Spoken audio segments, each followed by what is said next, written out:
E eu que tô com dependência emocional de Big Brother, gente. Eu tô com dependência emocional do Big Brother.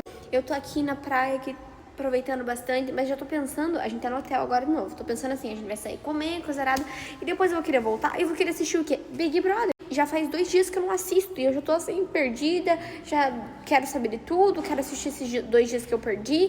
Tipo, eu tô com dependência emocional do Big Brother. E toda vez é assim. Assistir Big Brother, gente, não me julguem, ou me julguem também, cada um faz o que quer. Mas assim, assistir Big Brother é terapêutico pra mim. Tipo, é um programa ali de televisão que eu gosto, que é o meu momentinho. É a única coisa que prende minha atenção. Oxente.